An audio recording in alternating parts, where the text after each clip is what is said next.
guiando, ellos empezaron a pecar contra el Señor, codiciando, idolatrando, tentando al Señor, fornicando, en fin. Y entonces, hablando de estas cosas, lo que necesitamos entender es que nuestro caminar va a estar rodeado siempre de una serie de momentos o situaciones en las que todas ellas que Dios va a estar usando para nuestra formación, para nuestro crecimiento, para nuestro desarrollo, podemos, si perdemos de vista al Señor, ver cómo se convierten en una tentación para nosotros en razón de desear algo diferente, de codiciar algo completamente diferente a lo que es la voluntad de Dios. Y entonces, por eso, cuando habla ya en estos términos el Señor para nosotros, tiene que ver con este hecho, que cada uno de nosotros tiene, por la gracia de Dios, ya una experiencia en el conocimiento de nuestro Señor Jesucristo, porque el Señor ha revelado a su Hijo Jesús en nosotros. Al haber nacido de nuevo, Dios nos llama a crecer en todas las cosas. Mientras vamos en ese crecimiento, y por eso mientras estábamos hablando de Sarita, de la que nos estaba platicando, le decía, pues ya llegó, ella ya llegó. Pero vamos, hablamos que estamos en este tránsito sobre la tierra y Dios sigue usando todo lo necesario para formarnos a la imagen de nuestro Señor Jesús. Y entonces, mientras estamos en este trato, mientras Dios nos lleva, como lo dice tanto Santiago como Pedro, a través de diversas pruebas, estas pruebas, cada una de ellas, se convierten en una tentación para nosotros. ¿En qué sentido? En que podemos buscar salir de estas pruebas no por la vía de Dios, vamos, no entendiendo el propósito de Dios, sino solamente queriendo quitarnos de encima algo que nos es molesto en nuestra carne, por haber desatendido el valor que tiene en el espíritu. Y entonces, por eso, al hablar de estas cosas, yo les voy a pedir que miremos una serie de versículos en la palabra que nos hablan acerca de por qué podemos caer, en qué momento es que cedemos a la tentación y por qué viene a ser tan importante esta palabra. El que cree estar firme, mire para que no caiga. Porque dice, no les ha sobrevenido ninguna tentación que no sea humana. Y que nosotros no somos tentados más de lo que podemos resistir. Y que junto con la tentación, Dios nos da la salida.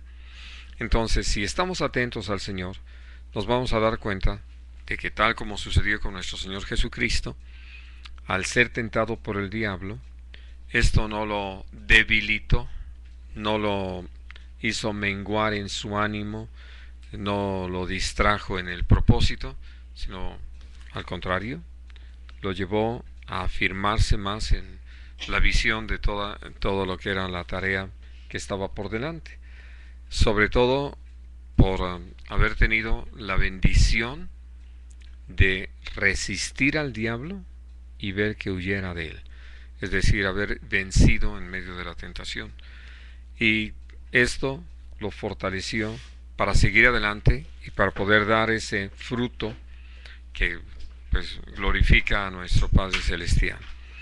Así de que entonces vamos a leer en primer lugar en el Salmo 38.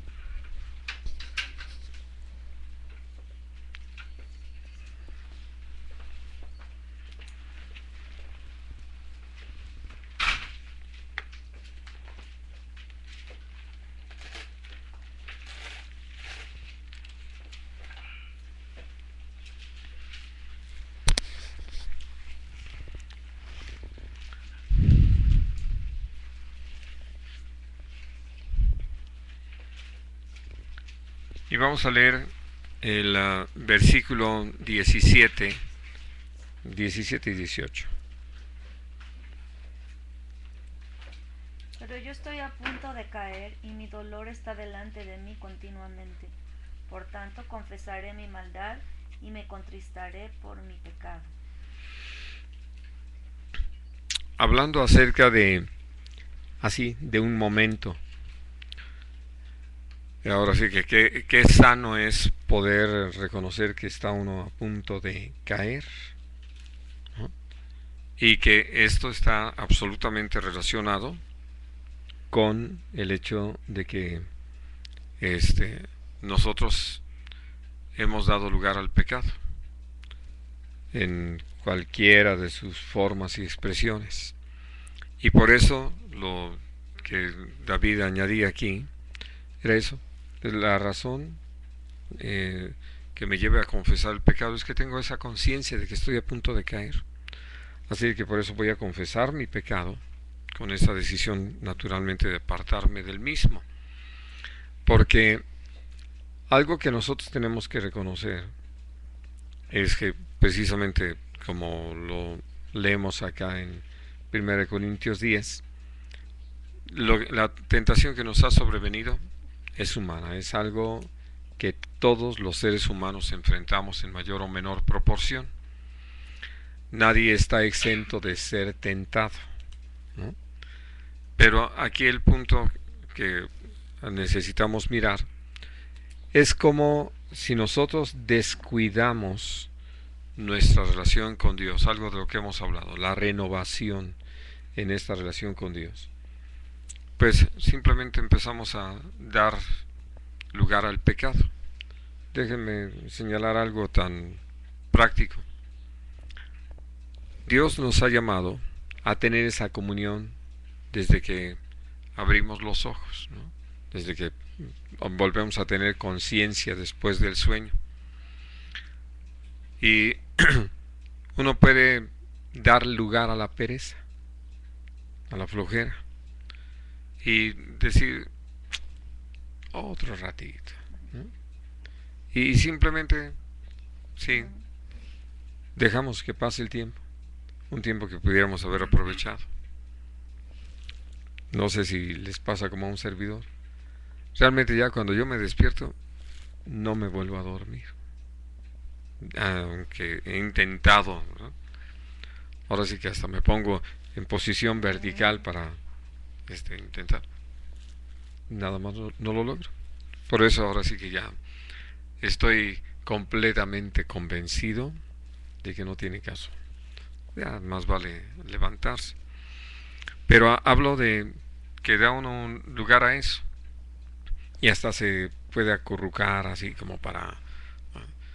Y si alguien nos preguntara qué estás haciendo, creo que en ese momento para nada pensaríamos en que estamos dando lugar a la pereza. Más bien uno dice, sí, estoy aquí, ¿no? Y por eso les digo, cada quien tiene su propia experiencia en ese sentido. Yo les he platicado aquí a Ruth, a Dana, que si yo me quedo acostado, me empieza a doler la espalda. Es así, ya tan claro. No me duele si estoy realmente dormido, estoy descansando. Pero si ya no estoy descansando, es decir, si ya desperté y me quiero quedar acostado, al rato me empieza a doler la espalda. No tarda mucho. Y entonces, hablando de que cada quien por eso puede reconocer su momento de levantarse, de que ya se acabó el descanso, de que ya realmente no va a poder dormir más, ya no va a poder haber mayor descanso. Sí.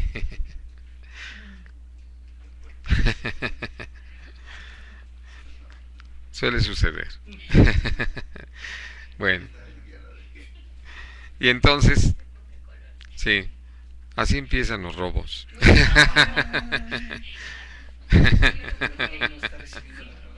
Sí, la tentación. Sí. Bueno, pero hablando así de cosas pequeñas que les da a uno lugar, ¿no? Y que así de momento no lo mira uno como algo que va a traer una consecuencia contra nosotros. Y Dios, que es tan maravilloso en este trato que tiene con nosotros, trabaja con su Espíritu Santo y nos lleva a reconocer. Por eso, ahí es donde uno puede darse cuenta, estoy a punto de caer, ¿no? Que es lo que escribía David en este canto. Por tanto, confesaré mi maldad. ¿Qué es? Tan sencillo como dejar de ocuparnos en lo que necesitamos ocuparnos, ¿no? Para empezar. Y entonces, por eso, hablando de esto, uno dice, tengo que reconocer que si caigo es porque he dado lugar al pecado. Vamos a leerlo allí en Oseas, en el capítulo 14.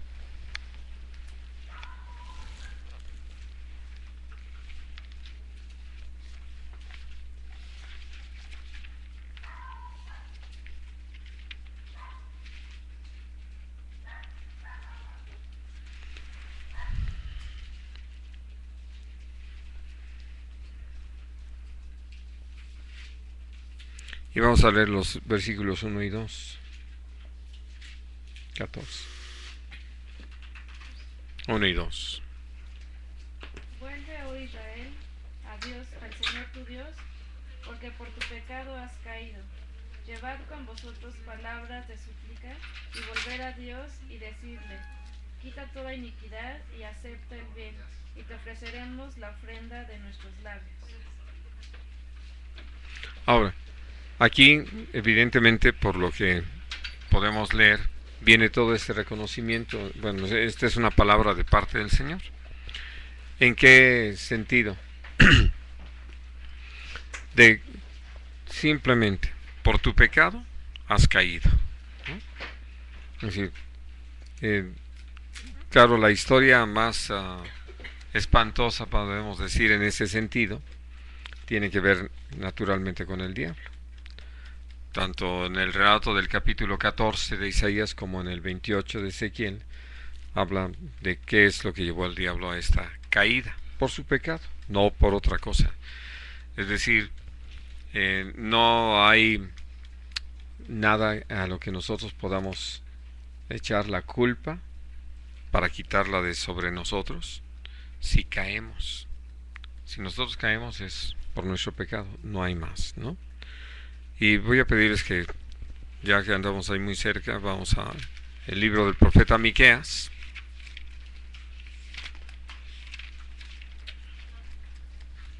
Vamos a leer en el capítulo 7.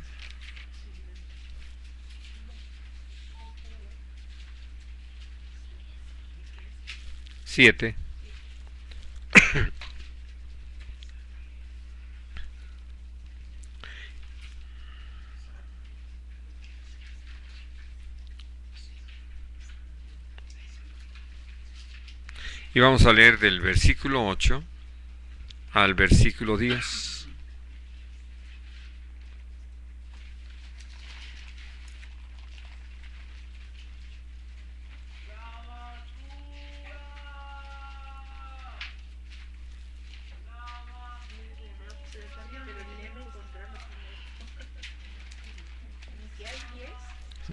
Siete. Sí, el 10 todavía no lo escribo.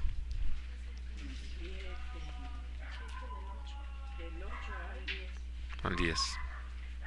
Tú, enemiga mía, no te alegres de mí, porque aunque caí, me levantaré. Aunque moré en tinieblas, Jehová será mi luz. La ira de Jehová soportaré, porque pequé contra él, hasta que juzgue mi causa y haga mi justicia. Él me sacará a la luz, veré su justicia. Sí. Y mi enemiga lo verá y la cubrirá vergüenza.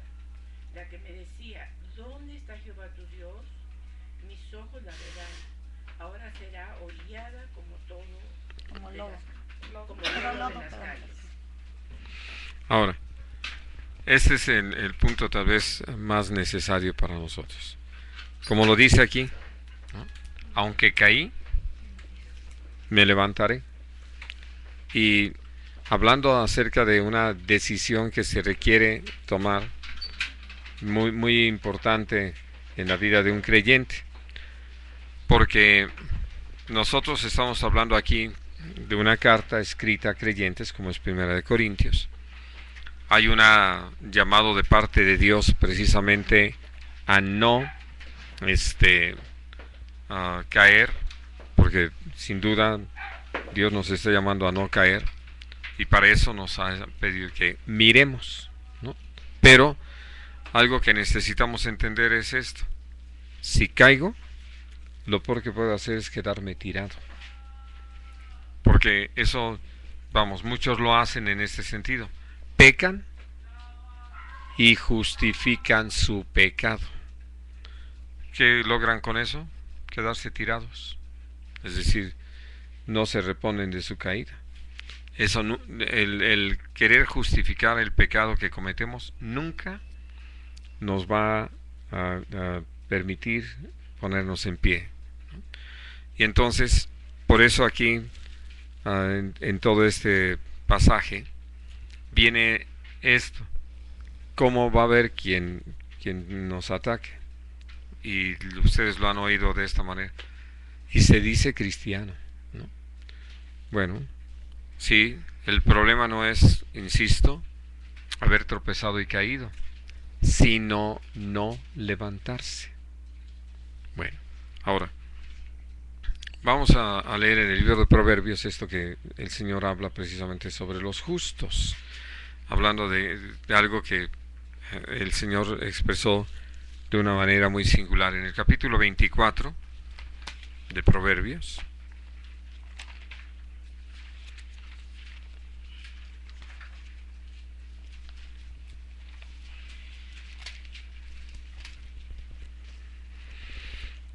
Versículo 16. Sí. Porque 7 veces cae el justo y vuelve a levantarse, mas los impíos caerán en el mal. Así es de que esta forma de hablar de parte del Señor habla de, ahora sí que, siete caídas.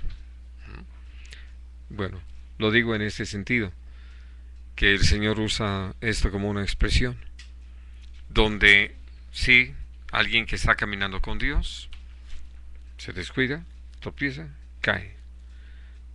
Pero como ha aprendido a conocer al Señor, porque estamos hablando de un justo, de alguien que ha aprendido que somos justificados solamente por la fe en el Señor, y que entonces, ¿qué hace? Vuelve a levantarse. Si tropieza nuevamente y cae, vuelve a levantarse. Si vuelve a tropezar y a caer, pues vuelve a levantarse, ¿no? Porque insisto, lo peor es eso, quedarse tirado, ¿no? Y empezar a justificar esa caída. Y ya lo hemos descubierto, no nos ha ayudado nunca eso, sino como lo dice el mismo libro de Proverbios, solamente el que reconoce su pecado y se aparta es el que alcanza misericordia. Así de que entonces, para poder levantarse, evidentemente está implícito esta situación. Ahora vamos al capítulo 4 ahí en el libro de Proverbios.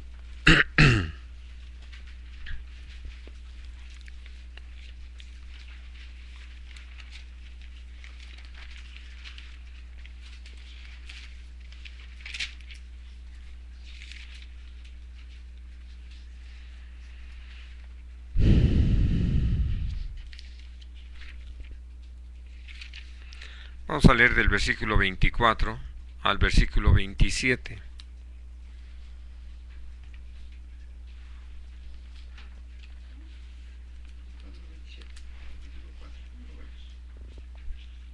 Aparta de ti la perversidad de la boca, y aleja de ti la iniquidad de los labios.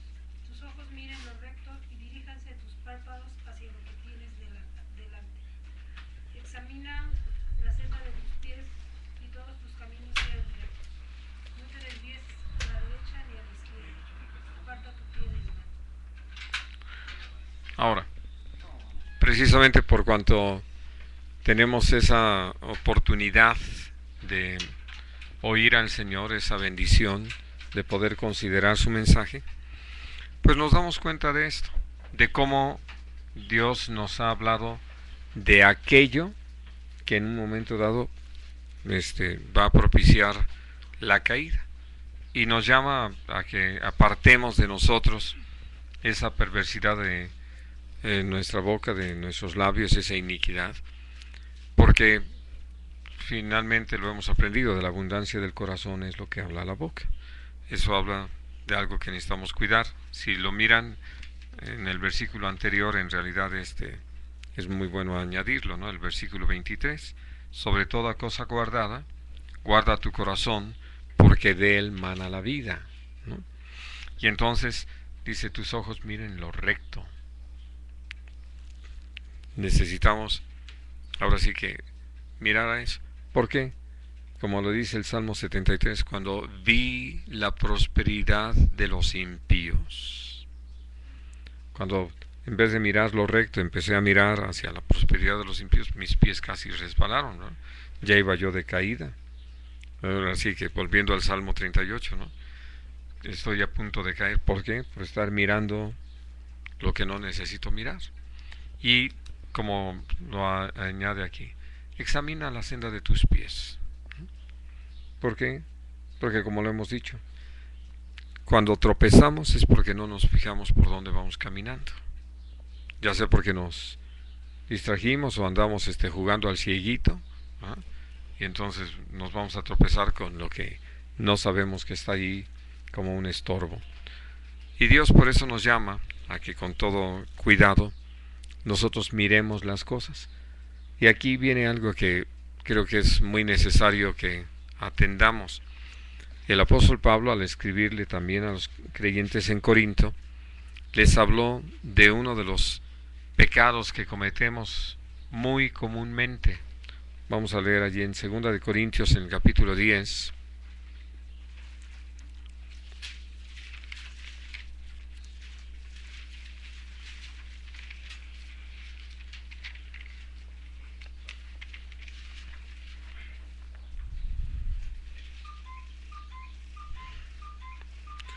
El versículo 7. Miráis las cosas según la apariencia. Si alguno está persuadido en sí mismo que es de Cristo, esto también piense por sí mismo que como Él es de Cristo, así también nosotros somos de Cristo. Ahora esto se los escribe precisamente en razón de cómo la iglesia en Corinto había estado despreciando al apóstol Pablo. Y a él y a Timoteo y a los demás que con él estaban en el ministerio. Y entonces, como lo da a saber a través de este pasaje, la gente hablaba de él diciendo, ¿no?, que su presencia corporal era débil y su palabra era menospreciable. Y entonces, lo que el apóstol les tiene que decir, ustedes miran las cosas según la apariencia. Esto déjenme proponerlo delante de ustedes, sin tener así la certeza para afirmarlo, que cuando el apóstol Pablo dice de una presencia corporal débil, pues puedo imaginar a alguien de una estatura ni siquiera media, sino baja, delgado, ¿verdad? No físicamente fuerte, y entonces que para algunos así, ¿verdad?, el flacucho, el debilucho, el pequeñín, ¿no? Cosas así, hablando en los términos de que están tratando de describir algo que no va a impresionar por su presencia física. Y luego, hablando de la palabra, no pienso tanto que sea en razón del mensaje, que ya claro algunos deben haber estado allí discutiendo, porque como dice el Señor en su palabra, que Apolos era un hombre poderoso en la palabra, alguien que era elocuente, Entonces deben haberlo comparado con Apolos, como lo leemos en la primera carta que estamos estudiando, y al referirse a la forma de hablar y de exponer del apóstol Pablo, decían así: su palabra es menospreciable, ¿no? Y una de las cosas que menciona más adelante el apóstol, pues es lo que Dios había hecho de él. Por eso les dice: ustedes miran las cosas según la apariencia. Y hablando de esto que estamos considerando el día de hoy, cuando yo miro las cosas solamente por su apariencia, estoy listo para que me engañen. Porque en el siguiente capítulo, en el capítulo 11, ahí de 2 de Corintios, al hablar del diablo, dice que se transfigura en ángel de luz. Y entonces cualquiera que solamente se guía por la apariencia, pues ya está listo para ser engañado por un diablo transfigurado en ángel de luz, ¿no? Y entonces el Señor nos ha llamado a esto que leemos allí en Proverbios, a mirar lo recto, ¿no? A tomar en cuenta todo lo que el Señor nos ha hablado y a caminar en su senda. Vamos a considerar algunas cositas más ahorita allí en Proverbios, pero ya que estamos allí en 2 de Corintios, hay algo que Dios nos ha llamado a mirar en esta mirada hacia lo recto. Vamos al capítulo 4.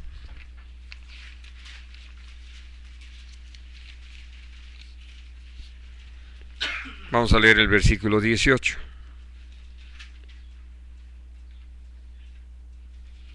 Ahí mismo en 2 de Corintios. 2 de Corintios. No mirando nosotros las cosas que se ven, sino las cosas que no se ven. Pues las cosas que se ven son temporales, pero las que no se ven son eternas. Esto parece un pasaje para locos, ¿no? Pues eso dice: mira lo que no se ve. Y el uno diría: a ver, ¿cómo se le hace para ver lo que no se ve? ¿No? Bueno, pues esa es nuestra experiencia. Que por la gracia de Dios, cuando Dios nos llama a mirar lo recto, nos llama a mirar lo eterno. Y entonces, por eso cuando el apóstol Pablo está hablando inclusive del sufrimiento, que es a lo que se refiere el pasaje, donde él testifica cómo había sido ya llevado por Dios hasta el punto de aprender a morir a sí mismo para que en otros operara la vida, y que todo el sufrimiento que en un momento dado uno pueda vivir y experimentar aquí no es de comparar con la gloria venidera, y que, como lo añade todavía, dice que es esto no está más que provocando en nosotros un cada vez más excelente peso de gloria, toda esta aflicción, ¿no? ¿Y por qué? Porque al igual que Moisés en su momento se sostuvo como viendo al invisible, y entonces cuando uno puede considerar esto, realmente así nos ha pasado por la gracia de Dios. ¿Cómo es que el Señor nos ha llevado a ese punto de que caminamos por fe, no por vista? Y entonces le creemos a Dios en cuanto a lo que Dios nos habla de cómo son todas las cosas. No miramos las cosas según la apariencia, ¿no? Porque, como lo leemos en el capítulo 13 de Apocalipsis, ¿qué es lo que va a impresionar al mundo? Pues ver a la bestia herida en una de sus cabezas, ¿verdad? Y que se recupera, una herida de muerte. Y cuando leemos allí en el pasaje, vemos que esto trae toda una reacción en la gente que los lleva a decir: ¿quién como la bestia, ¿no? ¿Y quién podrá sostenerse delante de ella? ¿Por qué? Porque están mirando solamente lo que está enfrente de nuestros ojos. Y al igual, ya lo hemos recordado en otras ocasiones, pero creo que vale la pena recordarlo, el Señor se lo dijo a Samuel: los hombres miran lo que está delante de sus ojos. Y entonces Dios nos ha enseñado a creerle y que creyéndole estemos en la certeza de que lo que no se ve es tan cierto como lo que nosotros palpamos, y más aún.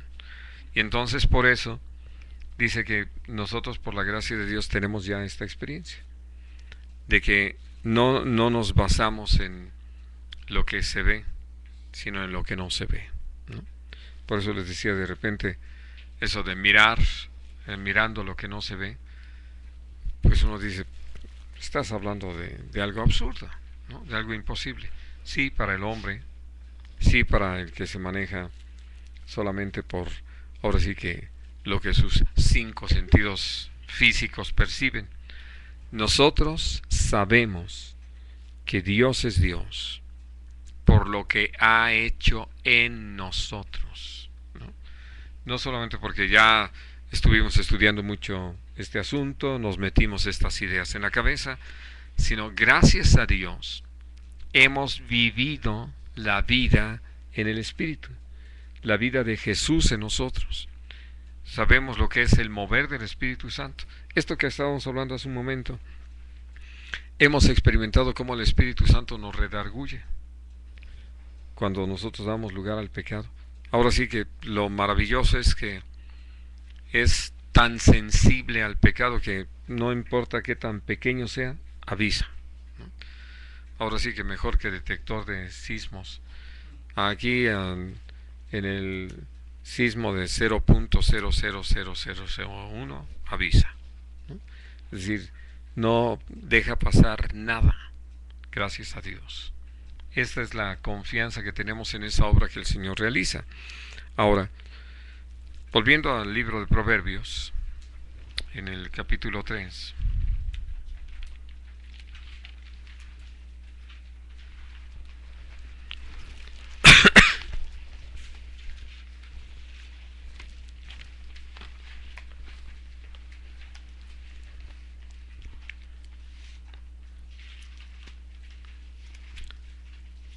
Vamos a leer del versículo 21 al 26.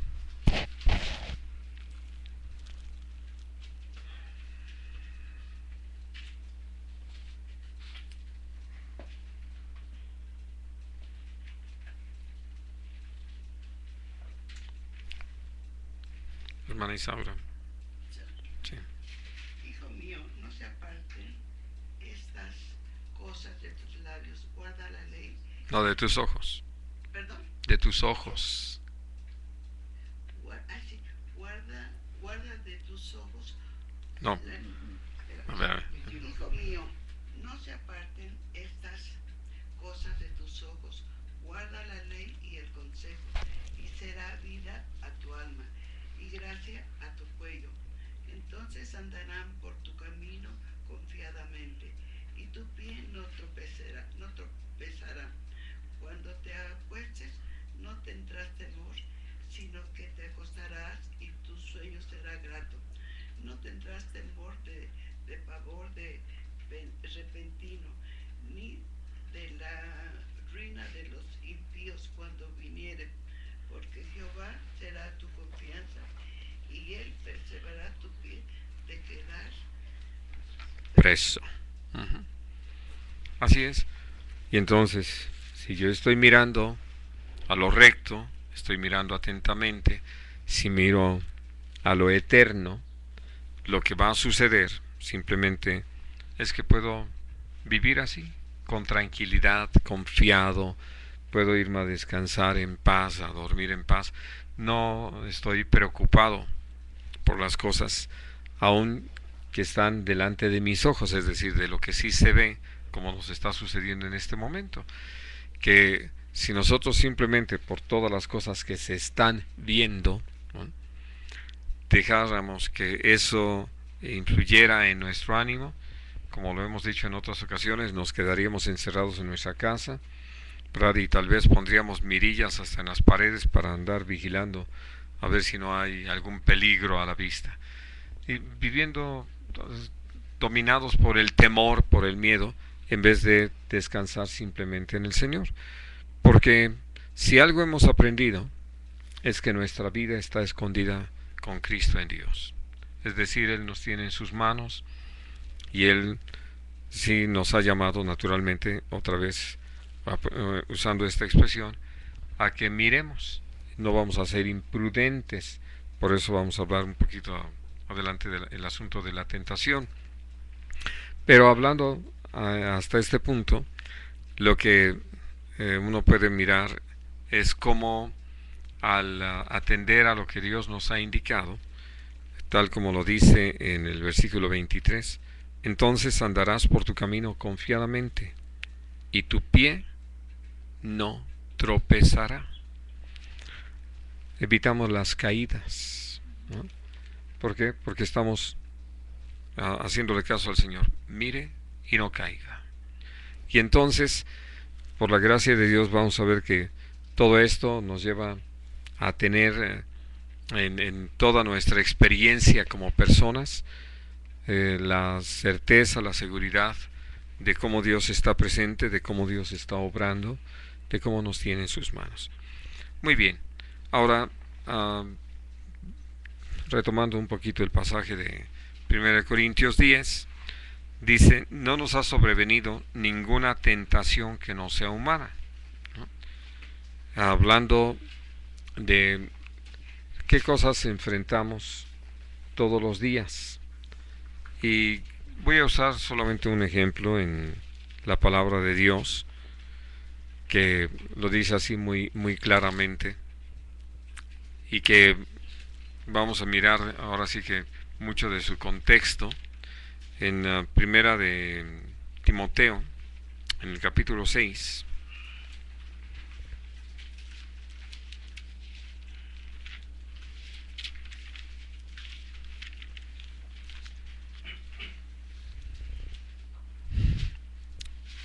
Versículo 9. Adelante, Luisito. Dice, porque los que quieren enriquecerse caen en tentación y lazo, y en muchas codicias necias y dañosas, que hunden a los hombres en destrucción y perdición. Ahora, aquí habla de esto, ¿no? Los que quieren enriquecerse caen en tentación y lazo. Les pregunto, ¿cómo qué clase de tentaciones creen que se les presente a los que quieren enriquecerse?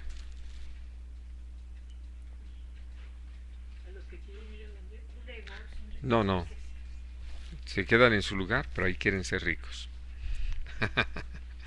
Los que quieren... No, eso no es una tentación, ese es un trabajo. A ver, ese es el asunto, ¿no? Por eso el Señor habla en su palabra de que balanzas justas, medidas justas. Pero el que quiere enriquecerse, el problema no es poner el negocio, sino alterar la báscula y hacer un metro que no sea ni de la línea 12 ni de ninguna otra, sino más chiquito, ¿no? Un metrito para ir ganando, sí. Y luego dice que es seda y engaña con otro textil, ¿no? En fin, hablando acerca de eso, de cómo el que quiere enriquecerse pues cae en una cantidad de tentaciones y lazos, ¿no? Y ya saben, otra de las maneras de enriquecerse, muy actual, es que llegan,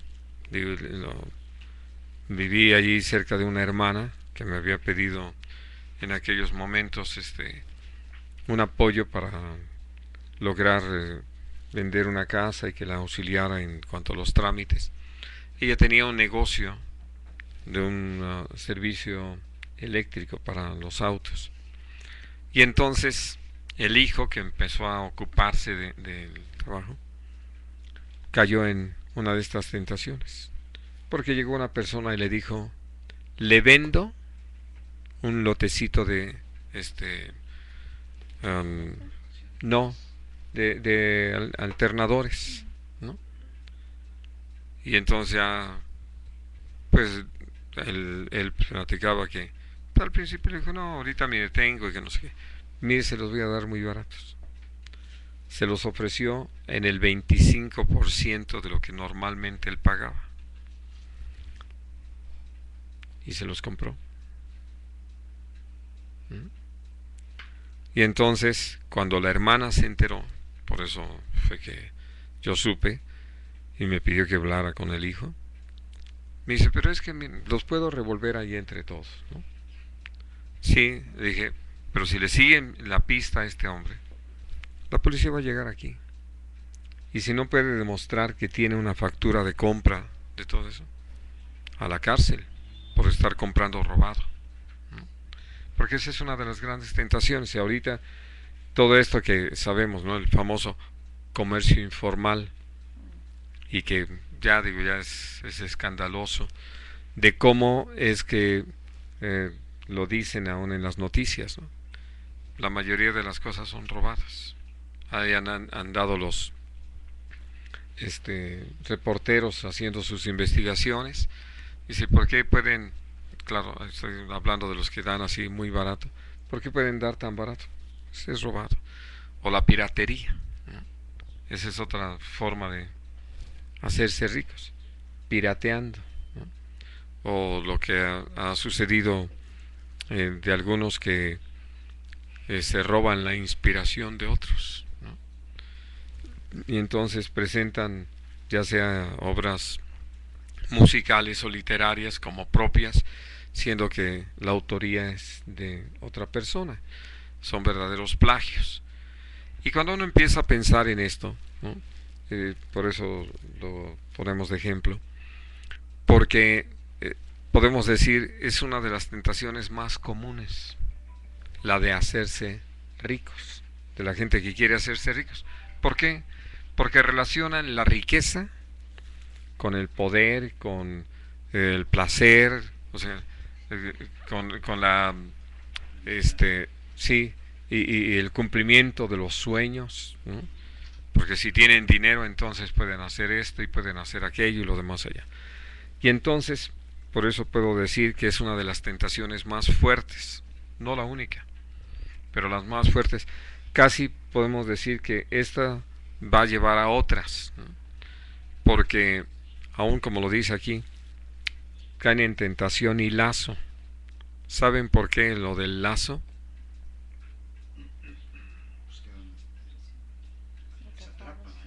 Pero ¿cómo? ¿De qué habla eso? ¿Atrapados de qué manera?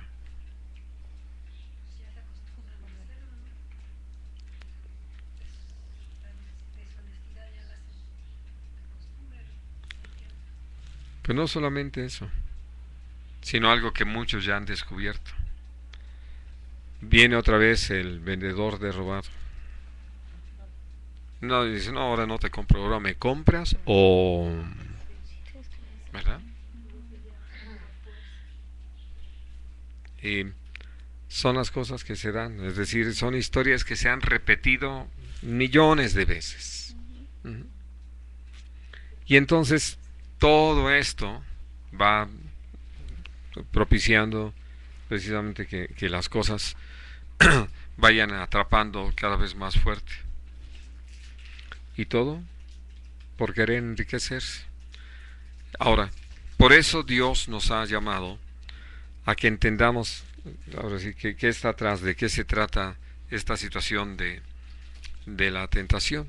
Es decir, qué es lo que se presenta delante de nosotros.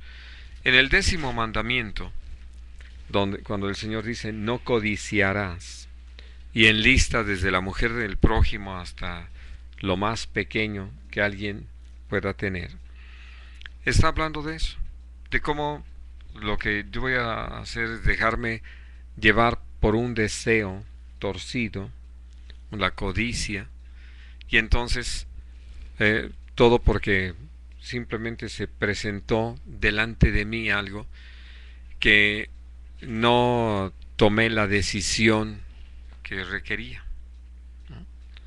¿De qué se trata esa decisión? ¿Por qué? En el libro de Proverbios, al hablar acerca de la mujer ajena o de la mujer extraña, dice, no codicies su hermosura, porque así puede ser la super belleza ganadora de Miss Mundo, Miss México, y sobre todo mis tentaciones, ¿no? Y entonces el Señor habla en ese sentido, no codicies, porque sus caminos llevan a la muerte, así de sencillo. ¿Y qué es lo que Dios nos pide frente a toda tentación? Porque, insisto, ¿no? Hablando de cómo es que en un momento dado, desde la escuela estábamos viendo una situación que se presenta entre los chicos. Están en examen y uno le pide al de al lado que le pase una respuesta, ¿no? Y entonces el otro sí escribe en un papelito, ¿no? Y se lo entrega y dice: no debemos copiar. Entonces, hablando de cosas así, pero que la tentación es copiar para sacar el resultado, es decir, y es una tentación, porque antes les ganó la tentación de hacer otra cosa en vez de estudiar, de prepararse para el examen. Y así nosotros podemos ver cómo nuestra vida está rodeada de eso. ¿Qué es lo que Dios nos llama? Vamos a leer en Santiago, en el capítulo 1.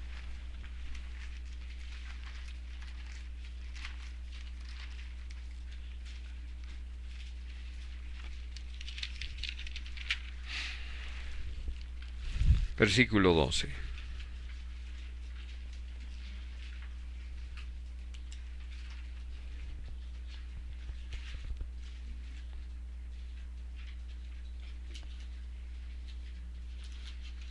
Uno, 12, sí. No. 1, 12.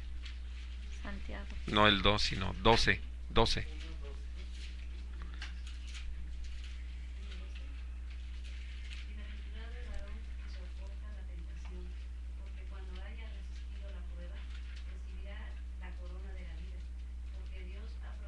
Que Dios ha prometido. Bueno, hasta ahí. Calma. Miren esto. ¿Qué es lo que Dios nos llama? A soportar la tentación. Y naturalmente a convertirnos en gente bienaventurada.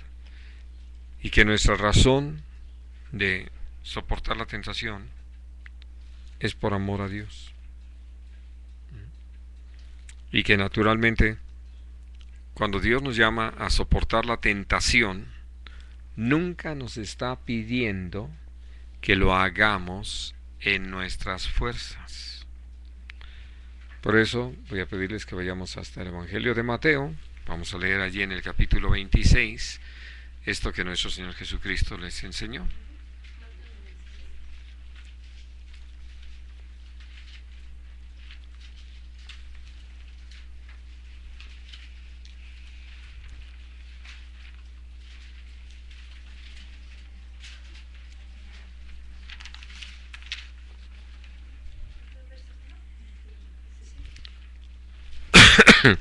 Vamos a leer primero el versículo 41.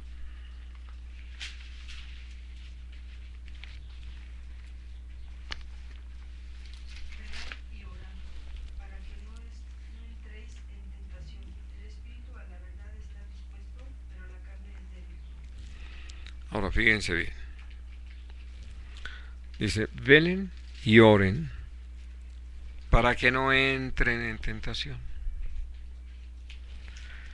O sea, nos ocupamos en estar atentos, en velar, y hablamos con nuestro Padre Celestial. Y entonces esto nos evita entrar en tentación. No hay otra forma de soportar la tentación. Por eso cuando leíamos ahí en Santiago de cómo es que Dios nos ha llamado a ser gente bienaventurada soportando la tentación, mal haríamos nosotros tratando ahora sí que de convencernos a nosotros mismos, ¿no? No lo voy a hacer, ya lo hice, ¿no? porque no podemos. En cambio, en vez de estar nosotros en nuestras fuerzas luchando contra el pecado de no cometerlo, vamos a Dios, ¿no? Estamos atentos, porque también, como lo dice Romanos 13 al final, que no hagamos provisión para la carne, ¿no? Entonces, hay cosas que ya hemos entendido que no son todo un tropiezo, las evitamos. Y una vez que hemos aprendido sobre estas cosas, sabemos que lo importante es mantener esa comunión con Dios, reconociendo esto.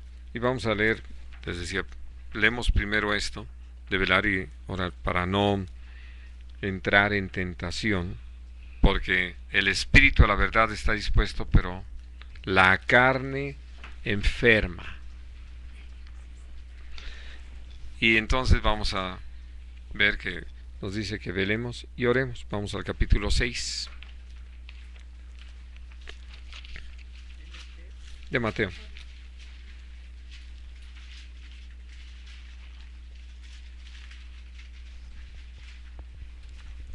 Versículo 13. Y no nos metas en tentación, mas líbranos del mal, porque tuyo es el reino, el poder y la gloria, por todos los siglos. Amén. Así es que cuando oramos, le pedimos al Señor, no nos metas en tentación, ¿no? Y precisamente, es decir, vamos a unirlos. Dios nos llama a soportar la tentación, que lo hagamos por amor a Él, ni siquiera por la corona de la vida, ¿no? Que dice, bienaventurado el varón que soporta la tentación, porque cuando la haya soportado va a recibir la corona de la vida.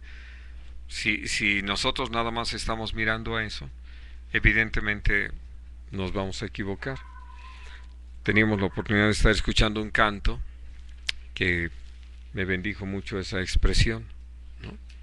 Donde el deseo de caminar rectamente no es por el premio, ¿no? Sino realmente por una respuesta a ese amor de Dios, que aparte de eso el Señor todavía va a recompensar. Qué maravilloso el Señor es. Pero si lo que nos mueve es eso, entonces ya no es el amor a Dios, ¿no? Por eso se vuelve tan importante que nuestra razón siga siendo el que amamos a Dios. Y entonces, vamos, esto nos va a llevar a no mirar la oración como algo gravoso, sino que realmente reconocemos qué privilegio es poder hablar con Dios y cómo podemos deleitarnos en esa relación con el Señor, y que naturalmente al estar hablando con Él le pedimos, ¿no?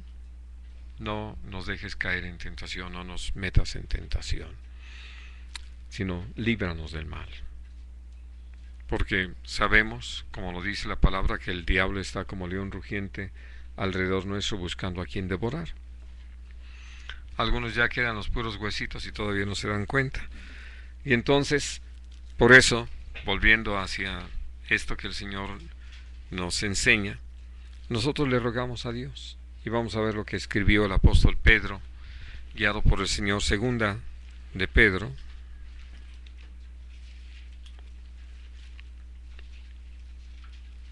capítulo 2,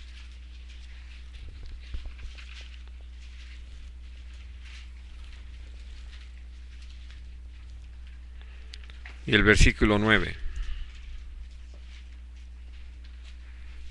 Sabe el Señor librar de tentación a los píos y reservar a los injustos para ser atormentados en el día del juicio. Así de sencillo. Sí, así de sencillo. Sabe Dios librar de tentación a los piadosos. Y lo está diciendo en el contexto de Lot. Es decir, el único que se mantenía en medio de dos ciudades pervertidas, ¿no? ¿Qué significaba? Que cada día él, al afligir su alma justa, viendo la nefanda conducta de los impíos, Dios atendía su oración. Y por eso tenemos este ejemplo de cómo el Señor sabe librar a los justos, a los piadosos, ¿no?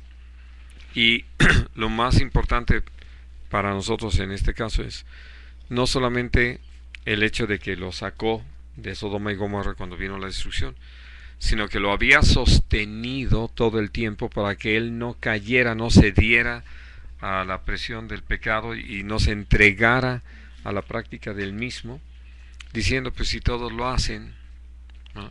Si aquí no se va a notar si lo hago, él sabía que Dios sí ve y Dios sí conoce, que no nos podemos esconder de él, y se mantuvo en ese temor de Dios, y por eso el Señor lo guardó, ¿no? Y por eso creo que para nosotros viene a ser maravilloso entender cómo Dios nos ha llamado a eso, que en primer lugar no nos ha sobrevenido ninguna tentación que no sea humana, y que nunca somos tentados más de lo que podemos resistir, y que junto con la tentación Dios da la salida. ¿Cuál es la salida? El mismo. Por eso nos llama a soportar la tentación, hablando con Él y pidiéndole de una manera muy concreta, ¿no? No nos metas en tentación, líbranos del mal, ¿no? Y vamos a ver vez tras vez cómo Dios sabe librar a los que le temen, ¿no? Y que podemos entonces permanecer para la gloria del Señor, mirando, no cayendo, aún enfrentando todas las tentaciones, porque, como lo dice el libro de Hebreos, nuestro Señor Jesucristo se puede compadecer de nosotros, porque habiendo sido tentado en toda nuestra semejanza, Él lo enfrentó todo sin pecar, y nos entiende y nos comprende, nos asiste en razón de lo que Él mismo enfrentó, y nos da la victoria en Él. Muy bien, hermanos, vamos a dejar nuestro estudio aquí. Si quieren hacer algún comentario sobre lo que hemos hablado o alguna pregunta, adelante. A veces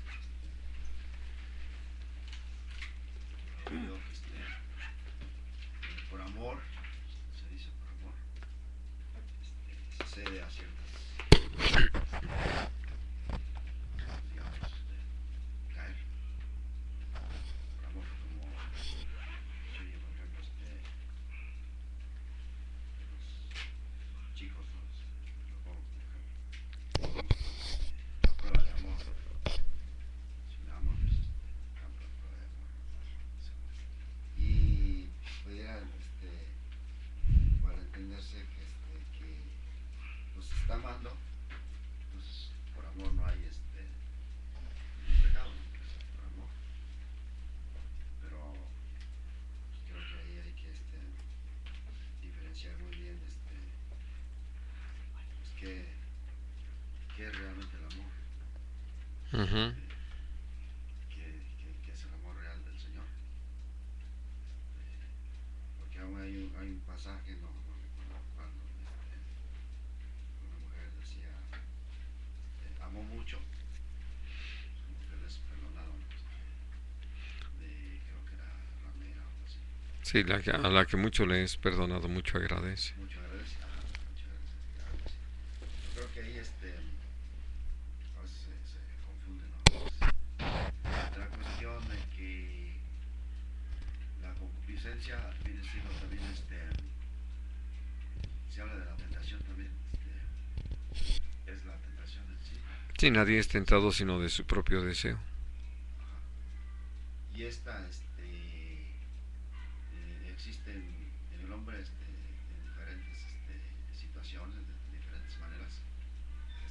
Es algo como que el ser trae ahí como algo digamos propio de él, o no es tal, porque pues alguna vez yo lo dije, no es que algunos tenemos un tipo de concupiscencia, otros concupiscencia, es decir, como ejemplo, oí un hermano que nos compartía que había ido a algún lugar y había puesto por ahí dinero fácil, y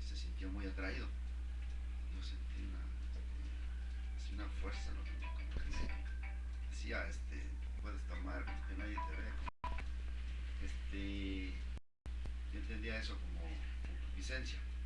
Y porque, por ejemplo, en mi caso no puede haber, me tocó a veces que me dejaron meter a personas en el taxi y no me provocó ninguna decirlo, no, al contrario, ver si lo puede entregar, más, en fin.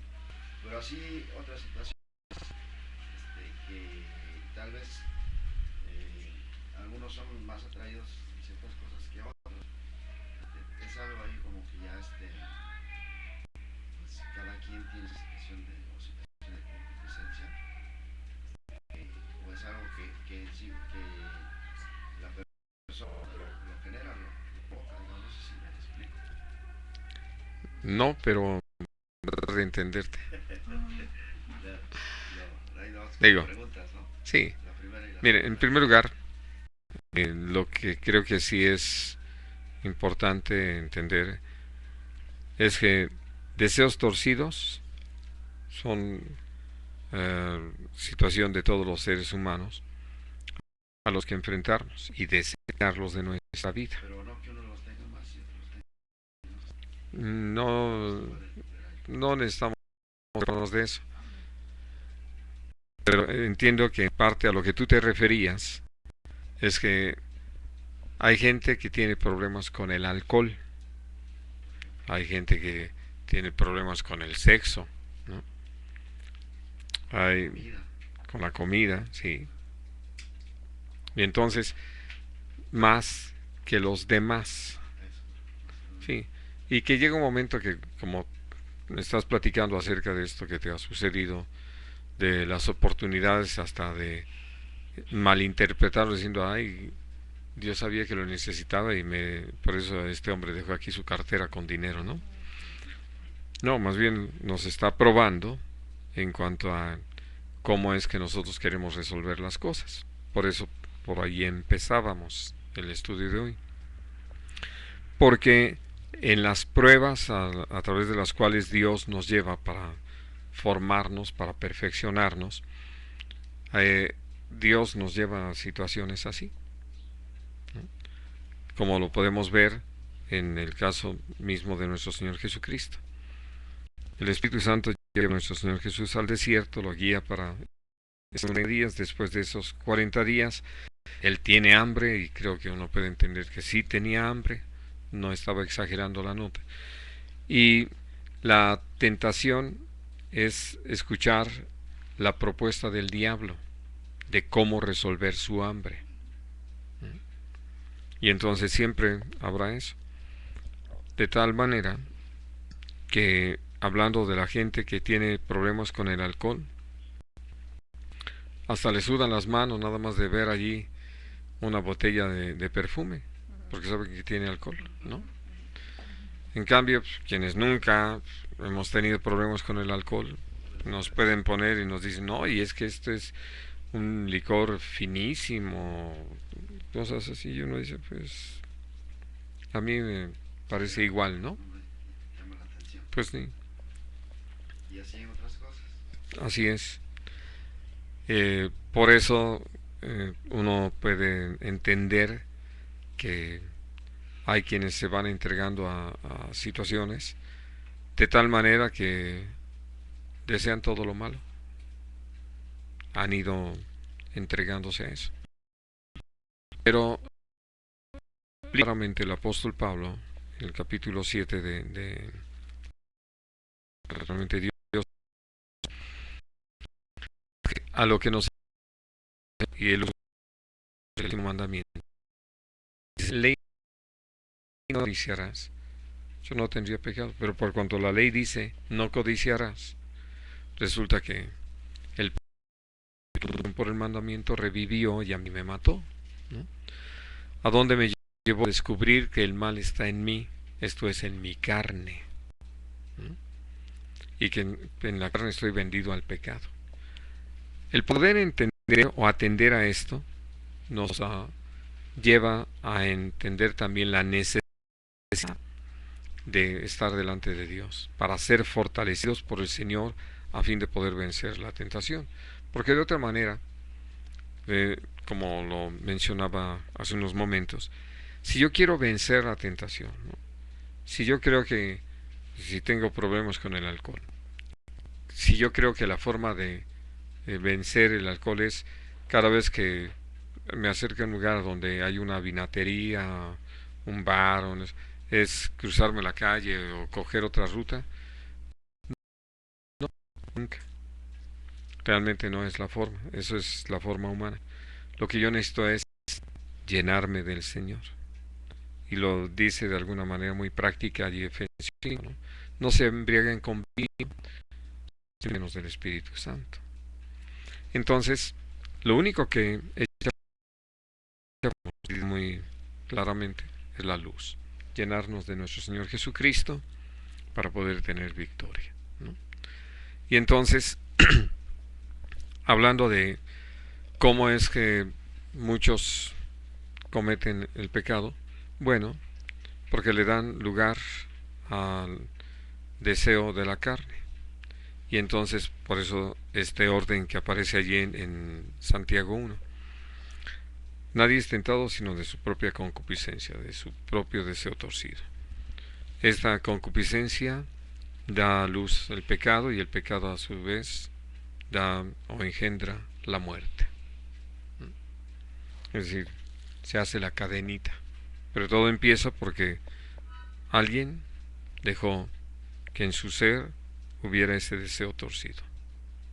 En vez de, como lo leíamos en el capítulo 3 de Proverbios, nosotros con un corazón rendido a Dios, guardado para el Señor, apartamos nuestros labios de toda iniquidad, de toda inmundicia, porque nuestro corazón está guardado en el Señor. No vamos a hablar de necedades, y si miramos hacia lo recto, ¿no?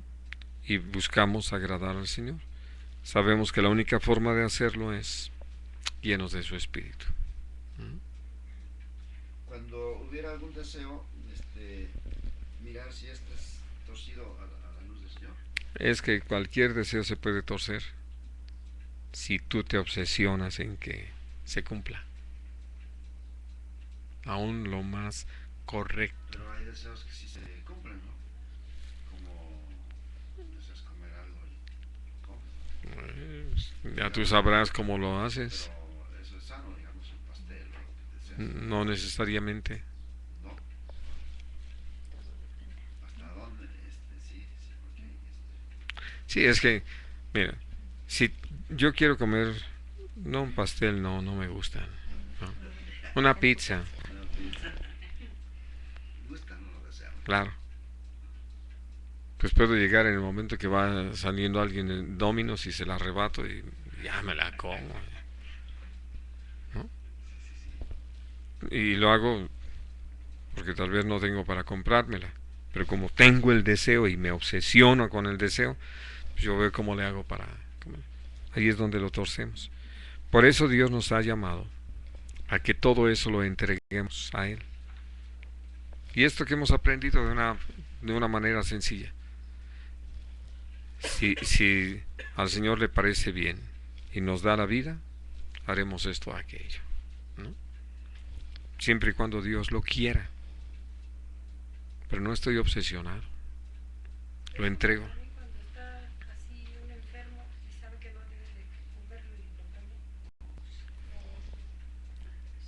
¿Sí? Sí. Si lo hace como una obsesión, ¿no?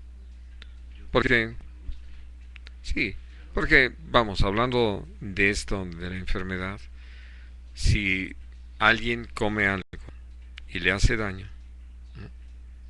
Sabiendo de antemano que le iba a hacer daño, pues ya en el pecado lleva la penitencia, ¿verdad? Dice la frase popular, hablando de que ya Dios lo lleva a un trato. Pero necesitamos entender que si estuvo en el deseo de comer eso, ¿no? Y hasta lo buscó, evidentemente torció las cosas. A diferencia de que, pues, ahora sí que se presenta el momento sin que lo haya buscado y todo eso. Necesitamos hacer sí una diferencia, ¿no? Aún a este punto. no hay más que comer. Se llama lo que hay en la obsesión. Sí, por eso cuando se queda uno gobernado por el deseo, no por Dios. ¿Sí? Muy bien. ¿Alguna otra cosa, hermano? Sí.